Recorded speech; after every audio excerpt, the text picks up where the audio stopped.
Bienvenue sur Top Invest, la chaîne des top d'investissement. Ici, on parle essentiellement d'entreprises de qualité. Alors, aujourd'hui, on va parler de quelque chose de... Enfin, c'est une entreprise dont on a parlé ici dernièrement, c'est ALD Automotive, et précisément ici du DPS, donc le droit préférentiel ici de souscription. Vous savez que cette compagnie ici, ALD Automotive, est en plein processus d'acquisition. Donc, elle est en train de faire l'acquisition ici d'une compagnie qu'on appelle LeasePlan. Donc, pour ceux qui lisent leur rapport financier, vous êtes parfaitement au courant de cette information ici depuis plusieurs mois.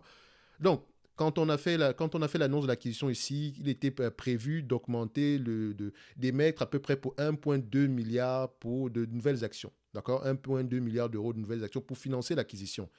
Donc, en date d'aujourd'hui, ceux qui sont actionnaires de la compagnie ont dû recevoir un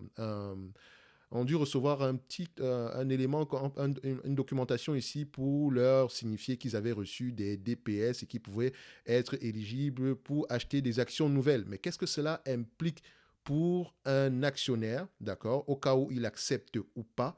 Et qu'est-ce que cela implique pour quelqu'un qui aimerait acheter ALD Automotive en date d'aujourd'hui? Déjà, avant de commencer, il faut qu'on arrive d'abord à savoir c'est quoi un DPS. Donc, il n'y a rien de mieux que le site de l'AMF France pour vous donner l'information ici. OK? Donc, un DPS est un droit donné aux actionnaires lors d'une augmentation de capital de souscrire des actions nouvelles en priorité et ou à un cours avantageux. Donc, en priorité et à un cours avantageux ou en priorité ou bien c'est en priorité ou à un cours avantageux. Donc, ça dépend. C'est l'un ou l'autre. OK? Parfois, ça pègue les deux. Donc, l'octroi du DPS permet à l'actionnaire de ne pas être dilué, c'est-à-dire de maintenir au même niveau sa part des éventuels dividendes.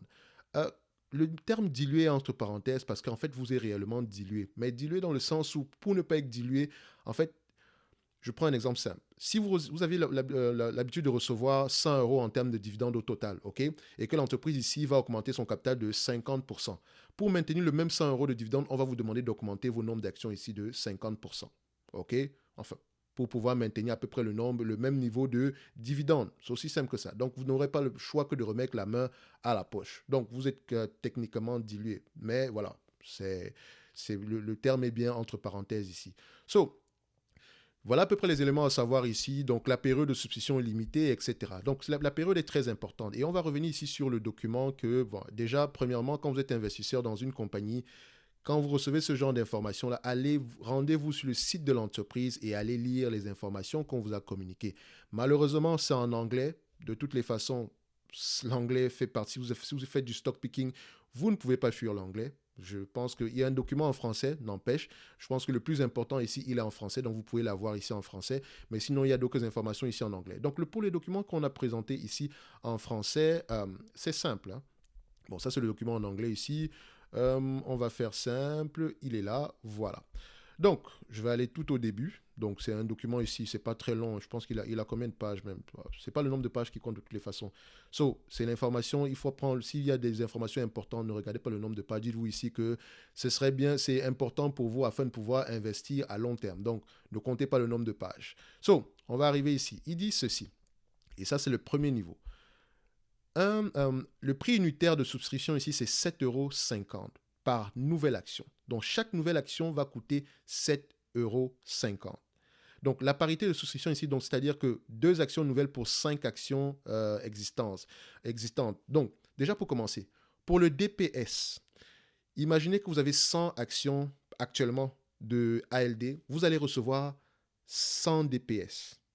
D'accord? Donc, une action pour un DPS, une action pour un droit. D'accord? Mais attention, un DPS n'est pas égal à une nouvelle action. Non, non, non, non, non. Ici, on vous dit que 5 DPS égale 2 nouvelles actions. Donc, si j'ai 10 actions ALD automotive, je vais recevoir combien? Je vais recevoir 10 DPS. D'accord? Et maintenant, dans ces 10 DPS-là, pour acheter une action d'ALD automotive, d'accord, je dois dépenser à peu près aux alentours de, voilà, si je reçois ici 10 DPS, donc je dois dépenser à peu près 2,5 DPS. Mais vu qu'il n'y a pas de demi-DPS dépensé, on vous dit ici que sur 10 actions détenues, vous recevez 10 DPS. Et pour chaque 5 DPS, vous pouvez recevoir ici 2 actions. C'est-à-dire que théoriquement, si 10 actions, on va le mettre ici sur le même graphique. Je vais revenir ici, je mets ça sur le même graphique ici. Voilà. Donc, on revient là. Donc, si, n'est-ce pas, j'ai 10 actions, me donne droit à 10 DPS. Ça fait que je me retrouve ici avec 10 DPS. Et on me dit ceci, je ne peux qu'acheter les DPS, les actions ici en 2-2. D'accord? Donc, ça veut dire que pour chaque 5 DPS, j'ai droit à 2 actions. C'est-à-dire que vu que j'ai 10 DPS, techniquement, d'accord, techniquement ici, j'aurai droit à combien d'actions? Donc, on va faire simple, d'accord? Je reçois 10 DPS, d'accord? Je divise ici par 5. Ça fait ici que je peux acheter 2 fois, je peux acheter 2 fois 2 actions. Donc, ça revient ici à 4 actions. D'accord? Donc, avec 10 DPS, je peux acheter 4 actions. Si on pouvait le faire par arbre ici, donc vous allez faire ici 1, 2, 3, 4, 5 égale 2. 1, 2, 3, 4, 5 égale 2. Et 2 plus 2, ça fait 4. OK? Donc, si vous avez 10 actions, si vous avez 10 DPS, vous aurez ici au total 4 actions. Maintenant, on va parler du DPS en lui-même. Parce que le DPS en lui-même est un peu coté comme une action. OK? Donc, la période de négociation des droits préférentiels de substitution, c'est entre le 30 novembre et le 9 décembre, et le 9 décembre étant inclus. Donc, la journée du 9 décembre est inclus. Qu'est-ce que ça veut dire? Ça veut dire que le DPS, il est coté à LDDS. Son code ISIN, je pense qu'il est quelque part ici. D'accord? Vous le retrouvez là. Donc, ce qui veut dire que ce DPS-là, il est coté en bourse. D'accord? Mais pendant une période déterminée. Et il fluctue selon le prix également de l'action. OK? Théoriquement, un DPS égale ici, un DPS ici égale 1 euro. D'accord? Pourquoi est-ce que c'est important? Ce qui veut dire que vous, si vous êtes actionnaire, d'accord, de cette entreprise-ci, et que vous recevez vos 10 DPS, parce que vous avez 10 actions, vous recevez 10 DPS, vous ne voulez pas vous ne voulez pas prendre de nouvelles actions, vous ne voulez pas souscrire, peut-être parce que vous n'avez pas d'argent ou quoi que ça peut arriver, ou bien ça ne vous intéresse pas du tout. Ce que vous avez à faire, c'est vendre vos 10 DPS. Ça vous rapportera ici, au prix du marché en date d'aujourd'hui, ça sera aux alentours de 9 euros. Et vous encaissez vos 9 euros, on va dormir. D'accord? Ça se termine là pour vous. Imaginez par exemple, d'accord, que vous avez disons, 11 actions de ALD. On va vous donner 11 DPS. D'accord? Dans ces 11 DPS-là, vous ne pouvez que souscrire pour 4 actions au total. Et les 4 actions vont consommer vos 10 DPS. Il va vous rester 1 DPS. Et dans ce 1 DPS-là, qu'est-ce qu'on fait avec? Soit on le revend, on encaisse le 1 euro, d'accord? Ou on achète 4 DPS en supplément. Parce que rappelez-vous, pour avoir 2 actions, je dois avoir 5 DPS. Vu que j'ai 1 DPS, il me manque 4 actions, il me manque 4 DPS pour en faire 5. Donc je vais sur le marché, j'achète 4 DPS à 0.90, ok, admettons, 0.90, d'accord, ça fait ici 4 DPS, plus mon 1 DPS que j'avais ici, donc ça fait 0.90 fois 4 ici, donc ça me donne maintenant droit, j'ai dépensé au total 3,60 $, d'accord, plus mon 1 DPS, ça me donne maintenant droit à acheter 2 DPS, 2 actions nouvelles, parce que les actions nouvelles ont un prix. Attention, après avoir acheté les DPS, je dois acheter les actions nouvelles. Donc, chaque action nouvelle, c'est 7,50 €. Donc, le prix du DPS plus 7,50 € fois 2, ça fait parce qu'il y a 2 actions obligatoirement. Ça, je vais dépenser ici au total 18,60 € pour acheter 2 actions. Donc, techniquement, ça me revient, j'ai dépensé au total, chaque action me revient à 9,30 €. Moins que celui qui n'a pas acheté des DPS sur le marché. Et c'est ça toute la différence ici. Donc, soit vous vendez vos DPS, d'accord? Soit, si vous voulez acheter plus, vous achetez des DPS sur le marché parce que vous avez le droit de le faire. Mais n'oubliez pas, vous avez le droit de le faire pendant une période déterminée. Entre le 30 et le 9 décembre, vous pouvez acheter des DPS sur le marché. D'accord? Mais maintenant, entre le 2 décembre et le 13 décembre, vous pouvez souscrire à vos DPS. D'accord? Vous pouvez souscrire à de nouvelles actions. D'accord? La journée du 13 décembre étant incluse. Donc, théoriquement, pour acheter des actions nouvelles, ça s'arrête le 13 décembre. Pour ceux qui ne sont pas actionnaires de la compagnie, cette date-ci est importante pour vous. D'accord? Mais si vous voulez mon avis, je vous dirais, voilà, tout dépendra du prix du DPS. S'il est proche du 1 euro ici, il faut le laisser. Si c'est la moitié du prix de 1 euro ici, peut-être que ça pourrait être intéressant parce que n'oubliez pas une chose. Vous allez dépenser en supplément 7,50 $ pour tout le monde. Sauf que pour celui qui reçoit des DPS gratuitement, entre parenthèses, d'accord, donc moi qui suis déjà actionnaire, les DPS que je les reçois à zéro. OK, mais je peux les revendre à 1. D'accord. Et quand je les reçois à zéro, si j'ai 5 DPS, si j'ai 5 et les multiples de 5, je peux en acheter 2 minimum avec 5. Donc, c'est-à-dire que ici, j'ai dépensé, imaginez que j'ai 5 actions, d'accord, j'ai dépensé 0 pour avoir 5 DPS. D'accord. On va me donner 2 et je vais acheter 2 actions nouvelles. Ça me donne le droit d'acheter 2 actions nouvelles. Donc, moi, je vais dépenser 7,50 $ fois 2 parce que le DPS me revient à 0. Mais si je veux acheter plus, je vais sur le marché, j'achète 5 DPS supplémentaires au prix d'un DPS, disons, à 1 euro, plus encore le prix de 2 actions, vu que si j'achète des DPS, c'est pour souscrire à de nouvelles actions. Maintenant, si vous ne vendez pas vos DPS, d'accord, avant, disons, je pense bien que la période ici, c'est, si je ne me trompe pas, hein, la période ici, c'est au 13 du mois, avant le 13 du mois de décembre ici, si je ne me trompe pas bien sûr, parce que ça pourrait être le cas, avant la période du 13 du mois de décembre, si vous les perdez totalement, vous perdez totalement ce droit-là. OK? So, faites attention à ça. Si ça ne vous intéresse pas, vendez. Si ça vous intéresse, gardez et achetez de nouvelles actions. Donc, est-ce que ça veut dire qu'il y a une aubaine? Il y a une aubaine uniquement pour ceux qui sont déjà actionnaires. Vous qui n'êtes pas actionnaire, je ne pense pas que l'aubaine soit extraordinaire également. OK? Parce que tout dépend ici du prix du DPS. Parce que vous allez devoir le mettre au prix du marché. Parce que dites-vous que si je veux uniquement acheter 2 actions, ça me coûte déjà 15 euros. Premièrement, 7,5 fois 2. D'accord? 15 euros. Maintenant, si chaque DPS coûte 1 euro, ça me revient ici au total à 5 euros pour les DPS, plus 15 euros pour les actions. Parce que je n'ai pas le choix que d'acheter 2 actions directement. Ce qui fait 20 euros au total que je vais dépenser. Si on divise ici par 2, d'accord? Chaque action me revient à 10 euros. Or, le prix sur le marché est aux alentours des 9 euros en date d'aujourd'hui. C'est pas techniquement, vaut mieux acheter des actions sur le marché. Mais ce n'est pas parce que vous allez acheter des actions aujourd'hui que vous allez recevoir les DPS. C'est mort. Si vous n'étiez pas actionnaire de cette entreprise au 30 du mois de décembre, vous n'allez pas, je pense, au 29 du mois de décembre, vous n'aurez rien comme DPS. Donc, ça ne sert à rien d'acheter l'entreprise ici aujourd'hui en espérant avoir des DPS. Non, pas du tout. Ça ne sert strictement à rien.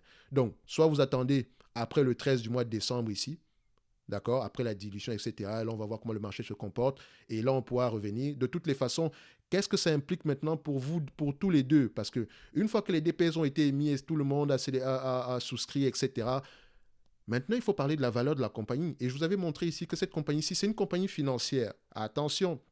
Donc ici, vaut mieux regarder les actifs tangibles nets par action. Et encore en vous disant que ces actifs tangibles nets par action-là, c'est essentiellement ici des véhicules. Donc la valeur pourrait être plus élevée ou moins élevée que ça. Donc faites attention. Donc privilégiez une compagnie ici qui a des actifs tangibles nets par action de plus en plus élevés. Donc ce qui m'intéresse moi personnellement, hormis le fait qu'on va ajouter 161 000 actions, 161 millions de nouvelles actions, plus les actions qu'on a présentement ici. Actuellement, on a 404 millions d'actions, donc 404 plus ici 161. On va se retrouver au total ici à 565 millions d'actions, si je ne me trompe pas. À 565 millions d'actions au total, parce qu'on va ajouter ça, plus ce qu'on a déjà présentement à ce niveau-ci, d'accord? Donc, on a déjà, il vous donne ça ici comme information. On a 404 millions d'actions. Donc, ça va nous donner aux alentours de 500 et 565 et poussières. Donc, moi, ce qui m'intéresse, c'est la valeur des actifs tangibles nets par action. Mais ce n'est pas une information qu'on va me donner ici, parce que ça, premièrement, c'est la valeur des actifs tangibles par les capitaux propres de ALD. Au mois de juin, ici, c'est 5 milliards 143 millions. Mais quand les capitaux propres, ce n'est pas actifs tangibles par action. Capitaux propres, ici, c'est book value. D'accord? Donc, book value, il y a beaucoup de choses à l'intérieur. S'il y a des actifs intangibles à l'intérieur, techniquement, ça va grossir la valeur pour rien du tout. Donc, il faut faire attention ici. Donc, tangible book value, vous allez voir ici le tangible book value per share ici.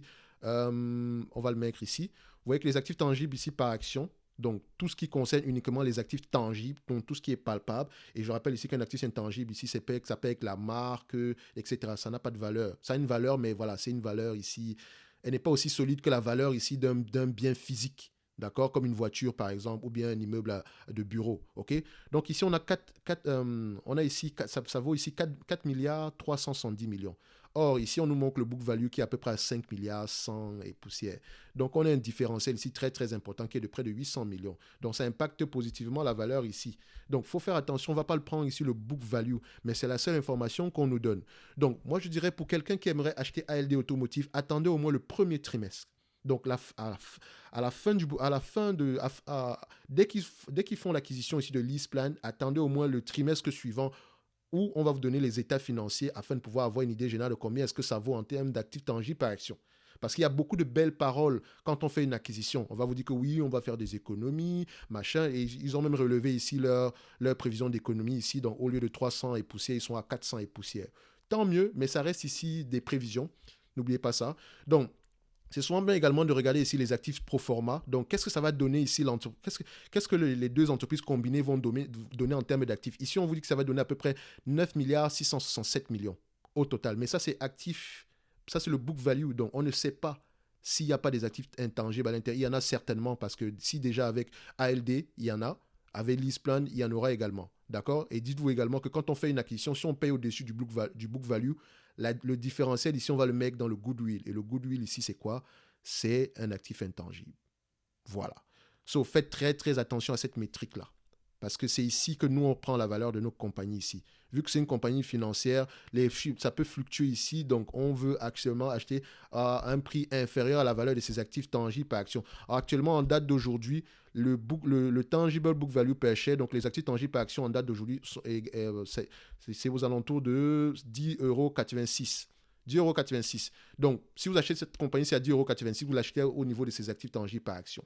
Et si vous regardez bien, le marché a tendance à payer net les actifs tangibles par action. OK? Donc, faites attention à ça. Donc, quand on prend ici en moyenne, je ne vais pas payer plus que les actifs tangibles par action. Même si l'entreprise se comporte bien en date d'aujourd'hui, il faut faire attention. Une fois qu'on va me diluer, à quoi ça va ressembler? D'accord? Donc, il est préférable d'acheter ces actifs tangibles par action. Mais maintenant, si vous ne voulez pas être dilué, vous devez acheter plus d'actions. Si vous êtes déjà actionnaire ici. Si vous ne pouvez pas, bon, au moins, limitez la casse, vendez vos DPS. Ça sera mieux que rien du tout. OK? Mais vous allez quand même être légèrement dilué. OK? So, mais maintenant, si la valeur des deux actifs, des deux entreprises combinées ici continue à augmenter, les actifs tangibles par action continuent à augmenter, ça pourrait être tout bénéfice pour vous. Mais on le saura uniquement quand les deux seront combinés.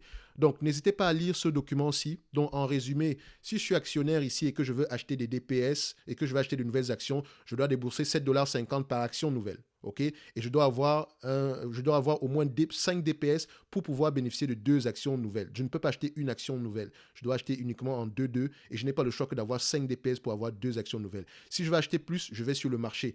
Et auquel cas, j'ajoute le prix du DPS plus le prix de l'action. OK?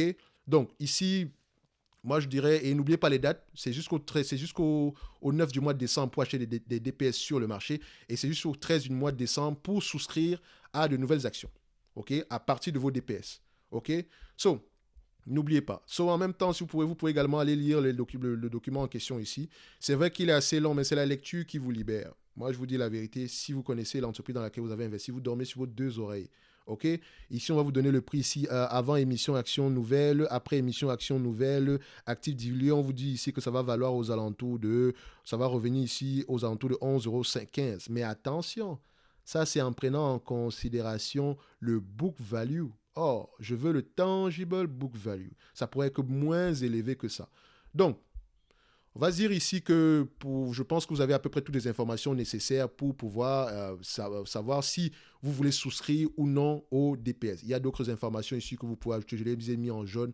Voilà, je n'ai juste pas le temps. Enfin, on ne va pas trop étirer la vidéo ici parce que je vous ai donné l'essentiel et également les informations ici sont là. D'accord? C'est la page ici, c'est la page 3. Vous pouvez vous mettre ici, vous pouvez mettre pause et lire ce qu'il y a devant vous ici. OK? Donc, je les ai soulignés pour une raison ici. Je voulais le faire, mais bon, vu que j'avais déjà... je pense que j'ai dit à peu près ce qui est l'essentiel de ce qui est marqué ici. OK? So, à vous de voir maintenant si vous devez souscrire ou pas. Ce n'est pas à moi de vous dire si vous devez le faire ou pas. C'est à vous de voir. Moi, je dirais juste que si vous êtes nouvel actionnaire de la compagnie ici, si vous êtes actionnaire de la compagnie, ce serait peut-être intéressant de le faire. Ça serait intéressant de le faire. D'accord? Mais si vous n'êtes pas actionnaire de la compagnie, ce serait intéressant d'être patient, d'attendre un tout petit peu. OK? Avant d'effectuer un nouvel achat. OK? De toutes les façons, si vous achetez de nouvelles actions, si vous achetez de DPS plus de nouvelles actions, ça va revenir au même prix que sur le marché actuellement. OK? Donc, toutes nos questions ici, c'est de savoir est-ce que quand on va prendre la nouvelle compagnie, c'est la nouvelle entité, est-ce que le tangible book value par action va être égal au moins à 10 euros par action? C'est la question qu'on va se poser. OK? So, il y a de fortes chances que ce soit le cas. Il y a de fortes chances que ce soit le cas, mais voilà, on va attendre le tangible book value, donc on va attendre au moins les résultats ici du premier trimestre ou bien ici de la fin d'année 2022 si l'acquisition est validée cette année, ce mois-ci. Dans tous les cas de figure, on se donne rendez-vous sur la prochaine vidéo pour les DPS sur ALD. C'est tout pour aujourd'hui. Merci.